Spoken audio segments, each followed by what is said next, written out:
Well, I wanted to talk to you for a few moments about faith this morning before the Lord's Supper. I don't know what it would be like to live without faith in God, to live without the confidence in God's ability and His knowledge. I'll give you my definition of faith. This is just, I didn't get this out of a dictionary. This is my definition. This is how I think of faith. Faith is the belief that God knows when I don't know, that God knows how when I don't know how, that God knows when I don't know when, and that God even knows why when I don't know why. So that faith is the belief that God knows, He knows how, He knows what, He knows why, He knows when I don't know any of those things. Now, the Bible is filled with examples of great men and women of faith. There's even a chapter in the Bible that is devoted to keeping a record of some of those great men and women of faith. It's in the book of Hebrews in the 11th chapter. And the 11th chapter of Hebrews begins with its definition of faith. And it says this in Hebrews 11, verse 1. Faith shows the reality of what we hope for. It is the evidence of things that we cannot see. And then it goes on to give us a number of examples of men and women of faith. I'm going to choose just one of them this morning, and that is Abraham from the Old Testament. And so this is what the book of Hebrews says about Abraham. I'm reading it again in Hebrews 11, verses 8 through 12. It says this: It was by faith that Abraham obeyed when God called him to leave home and to go to another land that God would give him as his inheritance. He went without knowing where he was going. And even when he reached the land God promised him, he lived there by faith, for he was like a foreigner living in tents. And so did Isaac and Jacob, who inherited the same promise. Abraham was confidently looking forward to a city with eternal foundations, a city designed and built by God. It was by faith that his wife Sarah was able to have a child, even though she was barren and was too old. She believed that God would keep His promise. And so a whole nation came from this one man who was as good as dead. A nation with so many people that, like the stars of the sky and the sand on the seashore, there is no way to count them. Let me give you a little bit of the background to Abraham's story so you can appreciate what we just read. We first encounter Abraham in the 11th chapter of Genesis.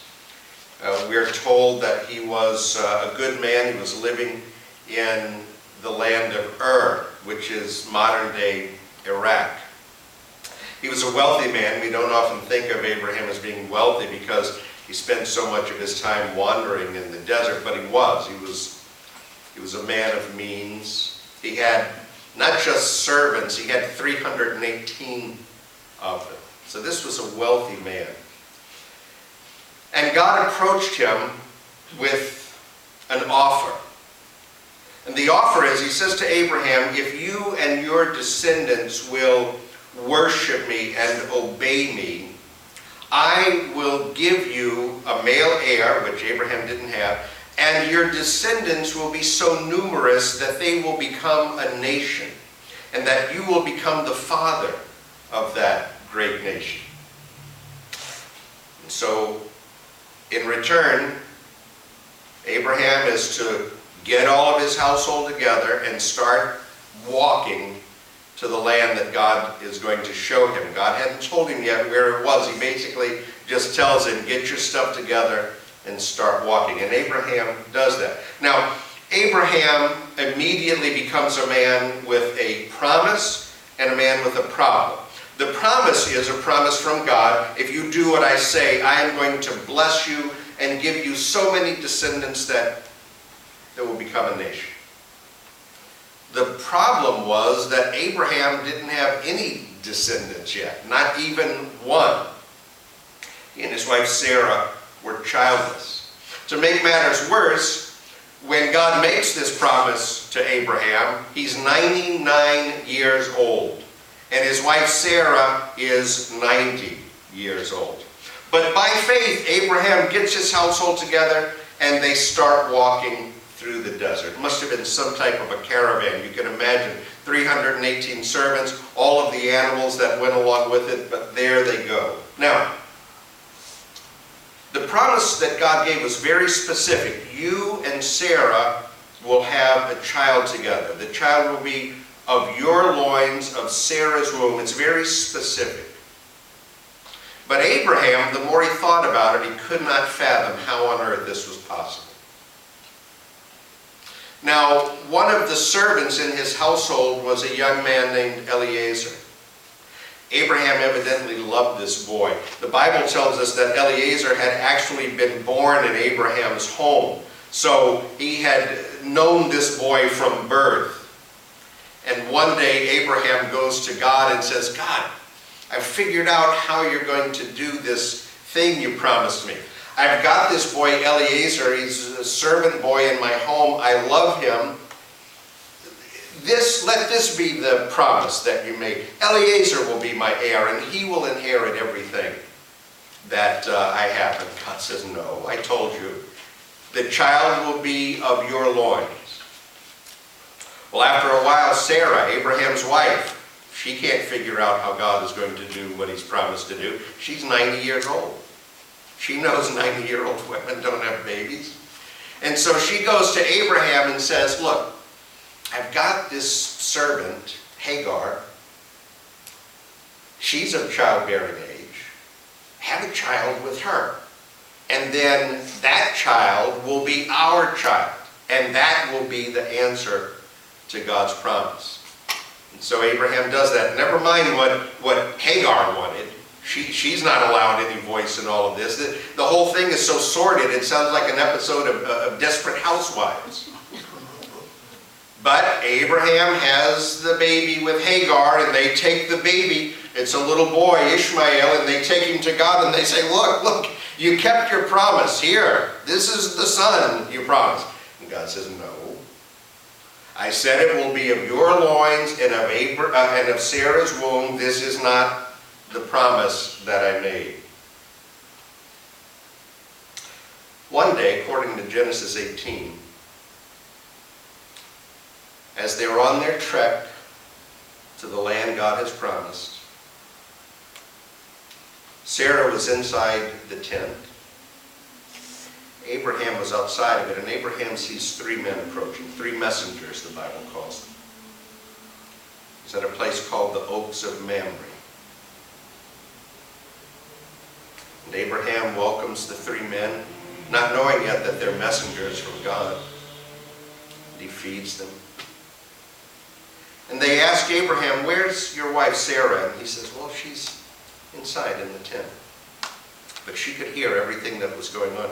And they said, we've come with a message from God.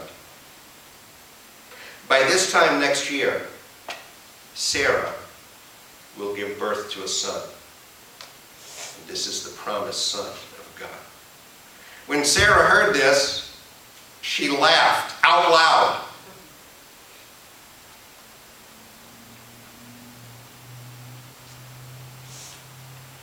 Remember, Abraham had 318 servants. I wish I could have been a fly on the wall. When Abraham went to the head servant and said at the beginning of this journey, now I want you to get all the servants together. We're moving. Okay, boss, where are we going? I don't know yet. We're going to start marching in the desert. We're just going to start walking. You don't know where we're going? Not yet. God hasn't told me yet. He just said start walking. Can you imagine when that guy goes back and gathers the servants together and says, the old guy's losing it? They didn't know what Alzheimer's was yet, but if they had known, he might have said that. But they did it. Abraham could not receive the promise of God until he put feet to his prayers and started walking, and they did it. And then I wish I could have been a fly on the wall when Abraham goes back to the head servants and says, I've got a new word from the Lord. We're going to keep walking in the desert until Sarah and I have a baby. Can you imagine? As he goes back and says to the servants, we're dead. He has had a sunstroke. He thinks he and his wife are going to have a baby, and he says, we're going to keep walking in the desert until they do that.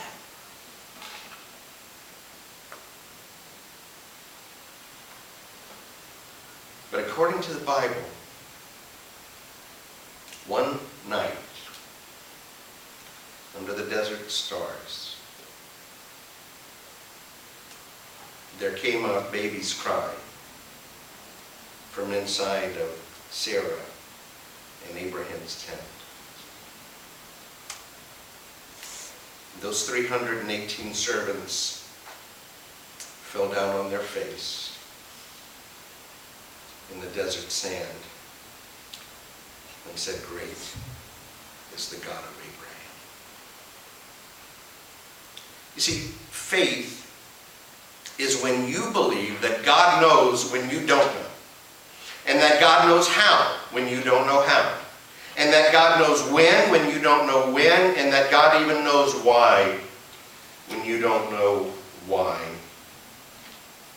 That's the God we serve. He is always doing impossible things.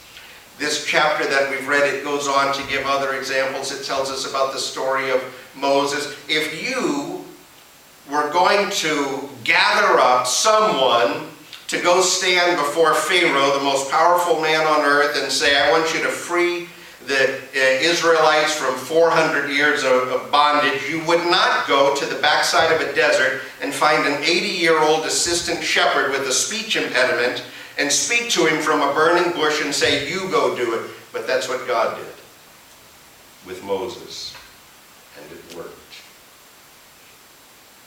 If you were called to conquer a fortified city, the most powerful fortified city in the world, with walls built around it that you could not penetrate, you'd get the biggest army you could find. You wouldn't tell the nation of Israel to send their musicians to the front of the line and to walk around the city for 7 days playing their instruments until the walls collapsed. But that's what God did, and it worked. If you were called to defeat a 9-foot-tall Philistine giant named Goliath, you'd get the biggest, baddest dudes you could find to do it. You would not go to the son of a shepherd named Jesse and pick out his youngest son, a teenager, and tell him to go fight the giant. But that's what God did with David. Faith means that you believe God knows when you don't know, and that God knows how when you don't know how, and that God knows when you don't know when, and that God even knows why when you don't know why. Every single one of you here today, you have a circumstance, a problem, a fact that is staring you in the face, and you don't know how you're going to overcome it. You don't know why it's happening to you. You don't know what the outcome is going to be, but God knows all of those things. And so put it in God's hands today. Faith means that you believe that God knows, that He knows how, He knows what, He knows why, and He knows when. Trust in that today. All right, we're going to share together in the Lord's Supper. Now I'll ask our helpers to come forward.